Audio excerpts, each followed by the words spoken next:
Hello and welcome back to the channel. We're on part 16 now. Thank you to Diane, one of my viewers. She suggested putting little beads or something like that on the handles to the fake wall to make it look like light switches. So that's what I did. Thanks, Diane. Great tip. And it just breaks it up a bit, doesn't it? Creates a bit of interest on there. And that is the spare room, the spare second room to the pharmacy, the electric chairs in there, and I'm just going to create junk as we go along. I did find a miniature that I made that will look great in there, just as like stored curios and things like that, ornaments that will eventually go up in the room when she's decorated. And this is one of them, like a curio cabinet, so that'll be going in there. So now the kitchen. Oh, okay. So this is going to be a kitchen cum living room. Now, because I am stuck for space because of the design of the dollhouse, I'm going to make it a combo room. So I'm just figuring out what I want on the walls here. And on that wall, I fancy paper and tiles, but this could change. And on this wall, I'm going to make the kitchen units. Now, I always do my kitchens like this.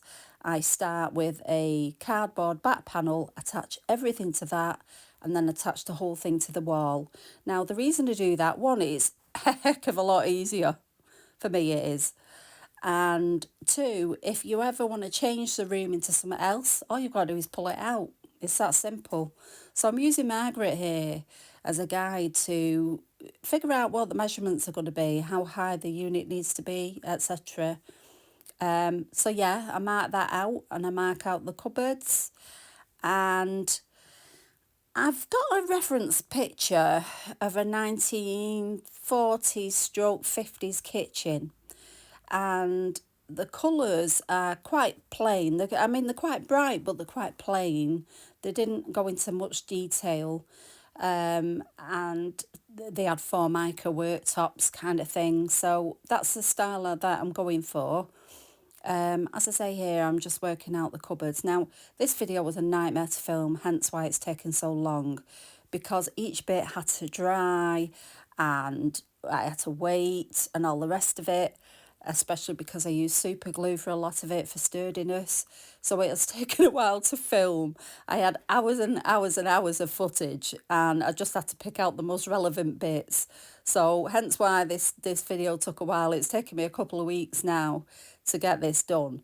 So sorry for the wait, and it's going to be really bitty, bits of this, bits of that. So bear with me on this one, but the last video that I did with the last doll's house, it was exactly the same, doing the kitchen. It was all bits. Some people are interested in it, some aren't. I understand if you're not, but some people do like watching the process, so I thought, well, I will film that. Here I am making like a plinth or a kickboard for underneath the cupboards. So I had to cut out these little notches for the kickboard to fit in. And you'll see what I mean in a minute when I put them on. There's me just cutting out the notches. And it does work. It does work. I'm really pleased with it. Yeah, it's going well. It takes time, but it's going well. In the next video, I will be completing the cupboards and finishing the cooker. And I'll show you the start of the cooker in this video. So as I say, it does take quite a bit to film and put together, but it's a bitty one. But, it's worth showing. It shows you some of the work. I mean, this takes hours and hours, but it's worth showing the process, I think. So I'm just going to glue that on, and that's one plinth done. So it makes sense. That's going to set back from the units. Yeah, so yeah, pleased with that. And it is taking shape. So here I am going to make a tile splashback, and I use my favourite tissue box card, and I mark out all the squares that I need for the tiles. Now, you must bear with me, my brain is playing up a bit today, so my speech is not working so well, but bear with me on that. So I mark out all the squares, and next thing I do is I score the lines in with a ball tool. So that gives me the indented shape of tiles. Now, if you use a thicker material, you could grout in between the tiles, but I'm not interested in that for this small little area. I don't think it needs it once they've been painted. Plus, the effect that I've seen on my reference photo, it kind of matches that perfectly, so I'm happy with that. So once that is dry, I varnish it over with a matte varnish just to seal it in. Gives it a bit of a sheen, but not too much. Now here I am using, what do they call them? It's like this gel. I think it's embossing gel or something. And I put that over each tile. This took a bit of time to do. But the idea is you've got a bit of tile texture of the old uneven tiles that I fancy. I fancy that for this kitchen. So yeah, going over each tile took a bit of time, but yeah, it worked out in the okay in the end. And once that is done, I let it dry, and it does give this weird raised kind of tile texture, which I'm pleased with. So that has been stuck on now to the back panel, and I'm just working out the top cupboards now. Same process as for the bottom.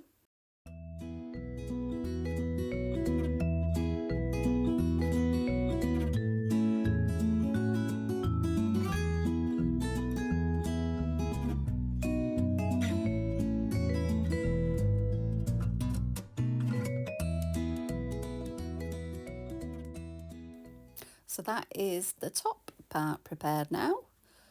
That'll be ready for cupboards shortly. So here I have measured out the unit tops, and I've also made one for the side wall that is going to come off this bunch of units. I did show you on the planning, it's like a half wall. So I've made the unit top for that in advance. And what I normally do with these unit tops is, like in my last old house, I made a marble effect top. But after looking at my reference picture and it's all like this formica kind of one colour thing, I thought, you know what, sticky back plastic is going to do exactly the same thing. Plus it'll give me the sheen that I need. So that's what I use in this one. And it works out really well. It's a material I've not thought of using before for the unit tops. And I suppose you could use it for kitchen cupboards in a more modern, maybe a 70s kind of kitchen. It would work really well in a different colour, maybe orange, things like brown, maybe. So here I'm just measuring out the sticky back plastic around the cardboard. I cut it out, and when you stick it on, you've got to be a bit careful. One, you don't get air bubbles, and two, that you do make sure it is stuck really well, because this cardboard, it's quite fibrous, and yeah, if you're not careful, it's not going to stick that well. So really press the adhesive into the cardboard, and that's what I do here in a minute. Easy to do. Peel off the back and place your cardboard carefully on. And I remembered to keep the instructions, which I have to remind myself or I completely forget. So on the back of each one I write, oh, this is the left-hand side and this is the front, this is the back, because otherwise I'm left with a load of unit tops and they all look a bit similar, apart from the obviously smaller ones. And I'm thinking, where did that go? And what way around did it go? I do it all the time. So I found that, if I write everything down, the way my brain is, I forget things so easily. So yeah, I write it all down. So I remembered to keep, to not cover the instructions up. So yeah, that was a win. And stick it all down. And then I realised, yeah, Bev, cutting the corners off is going to be a lot quicker and easier. So I do that. And I was really chuffed with these. I was really chuffed. The sticky back plastic definitely gave me the effect I wanted. I thought, yes, that is another win. So yeah, I'm really chuffed with them. So yeah, there we are. I'm just smoothing it down. And yeah, you can see the texture of the cardboard underneath, but it doesn't matter. Doesn't matter. Gives a bit of interest, doesn't it? We're all about the interest. So now the top cupboards. Now these are just the backs for the cupboards. The reference photo I've got is that it's a plain back, and then the door looks like it is just literally stuck on. So I thought, well, I can do that easy. So that's what I'm doing there. And once this is all dry and all the rest of it, you know, the score, I will put the second lot of doors on and handles and paint and all that. So yeah, that's the best bit, the painting. And here we go again. I'm using a gel super glue for this because with this cardboard, as I say, it's quite absorbent, and my normal liquid super glue, which I like using because it's quicker, just won't last 2 minutes. You put it on the card, it soaks in. So yeah, the gel worked great on this. Plus, I must remind myself to get more because I use 2 tubes just doing this bit. So there we go, there's the other back panel. And then I realised, Bev, you should have made one big panel for this area. I didn't. So rather than waste that bit of card I've already stuck on and damaging it, I just made a support for the door and put it on. Now, for the middle of the units, I've got a panelled area, wood panel area. So I'm just doing the same again with my tissue box card, scoring the lines in for the wood panels, and I'll put that behind the shelf area, and that will also be painted and will blend in as like wood. I do need to make trims for the top and the bottom of the tiles, but that will all come in time, and we are getting there. So yeah, Margaret's approving so far. I think she likes it. She's quite excited about a new kitchen. And you do have to scale your kitchen. Now, I did have a load of audio for this, but I lost it. So because of the way my doll's house is built, this doll's house is built, I'm keeping it to 12 scale, but I am going to have to adjust it because of the size of the room. So yes, it's going to be 12 scale in height, but in width it won't be. It'll give the illusion of that, but it's not. So you've just got to work with what you've got. So I'm making the sink top now, and same card again, my hardboard card, and I mark out where I want the bowl to be. Now I did have a ready-made sink top, but it was far too small for this, so I had to make one. So I painted it in black, then painted it in silver, and then I used my wonderful chrome markers, and it's given, yeah, a really good chromey kind of effect. So off camera, as I ran out of battery on my phone, so I made a little sink. I used foil, hard foil, to make the bowl because I had nothing in my plastics to use as a bowl in that size anyway. So I used like harder foil, like a roasting tray foil for that. I used my sticky silver tape to just go around the edges of it so I didn't have any sharp metal edges. This is card, what you saw me cut before, and I marked in some drainage lines with a indenting tool, painted it black, painted it silver, and then went over it with my chrome pen.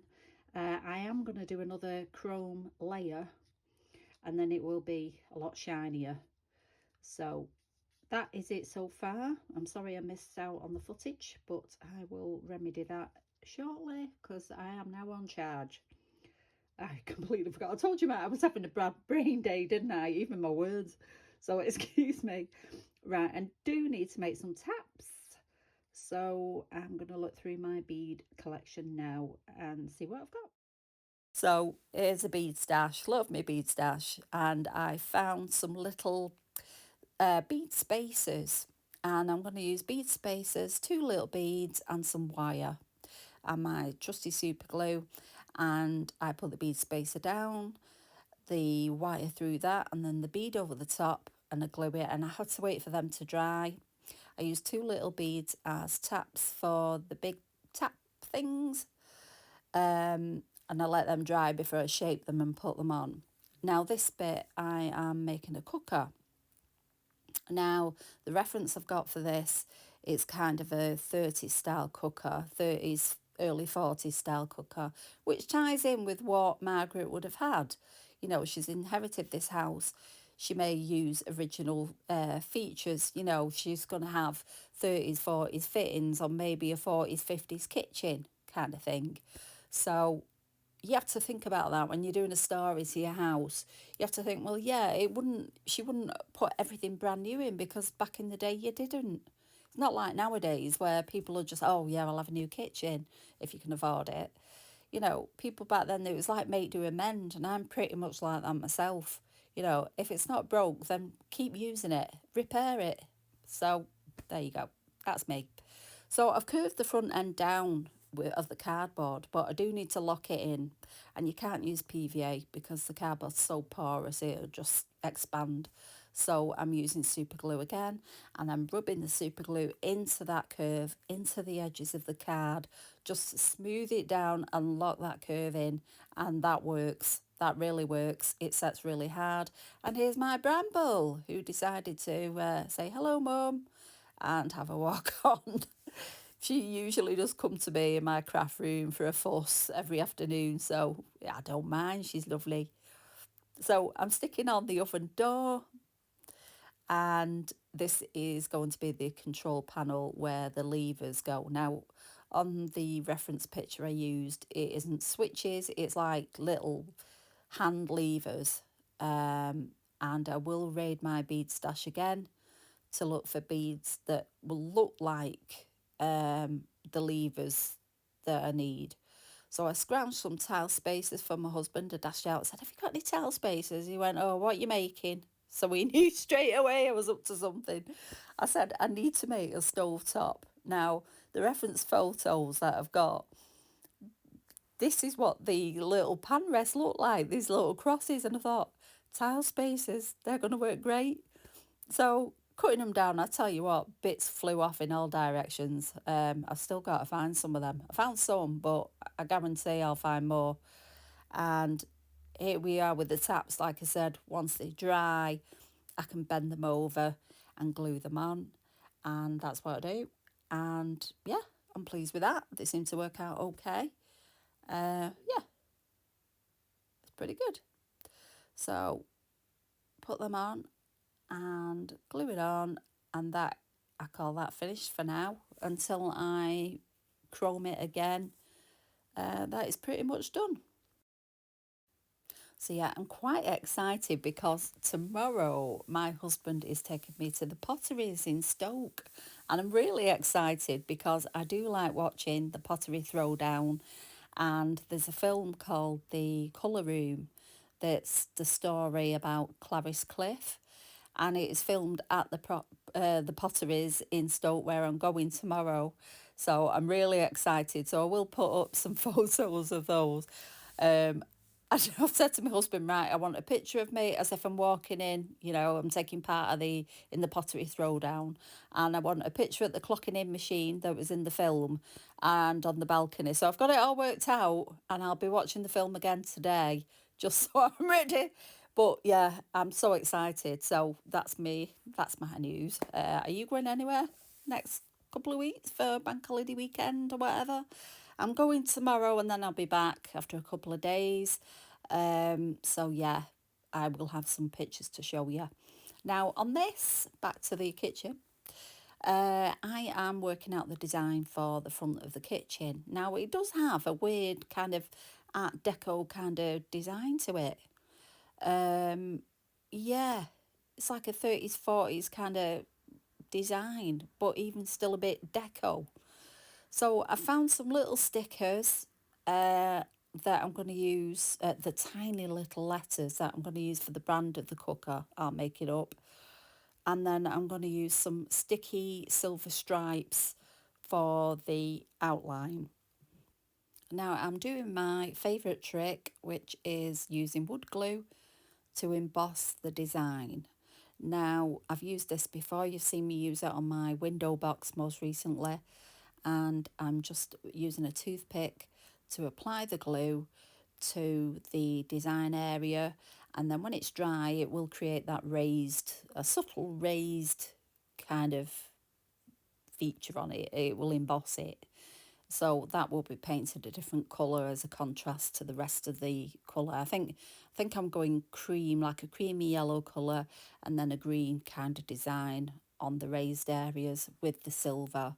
So that should look really nice. Yeah, and the handles will be painted cream with some black detail, and I put them on now. I could have waited, but I put them on now because they're going to be painted exactly the same colour. So I am pretty much done in this video because, as I say, I'm still waiting for things to dry, and it's a very slow process doing the kitchen. But thank you for watching, and I will see you next time. Bye now.